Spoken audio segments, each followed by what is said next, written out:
para may tuturing Si kami sa Andres bayani. Bonifacio Sino ang ba suminggulo sa bawat Pilipino sa atin. Alam nating lahat na maagang naulila sila Andres Bonifacio. Hindi ba tunay na si Andres Bonifacio ang gumawa ng tunay na daan upang makaalis tayo sa mga Espanyol? Hindi ba siya kumilos, siya gumawa ng kapatiran para mapaalis ang mga Espanyol? Sige, sabihin na nating namatay si Bonifacio para sa bansa. Hindi ba si Rizal din naman? Di ba namatay din si Rizal para sa ating bansa? Namatay siya para makamit ang ating kalayaan. Ano ba ang nagawa ni Rizal kundi ang sumulat ng mga nobela? Saan nakarating ang nobela niya? Hindi ba sa library lang nakaimbak? O, para sabihin ko sa inyo! Para sabihin ko sa inyo!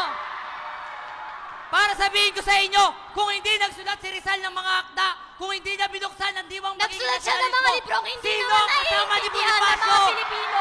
Kinailangan pa ng mga magta-translate sa Tagalog para maintindihan. Paano kung walang nag-translate, di nila naintindihan? Anong naging saysay na sinulat ni Rizal?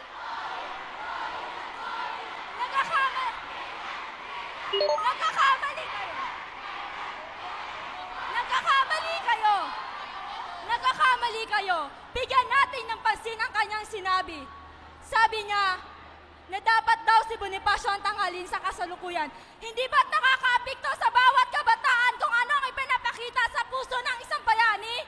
Kung nagiging marahas ka, may apply natin to sa ngayon, magiging padalos-dalos din tayong mga kabataan na hindi iniisip kung ano magiging epekto ng ating gagawing plano o magiging solusyon sa ating problema. Ang dapat maging huwaran ng kabataan ay si Bonifacio. Dahil si Bonifacio ay may matinding pagmamahal sa bayan. Pinaglaban niya ang kanyang bayan. Hindi siya sumulat na ng libro. Hindi siya umupo lang sa upuan. Hindi siya umawak ng lapis.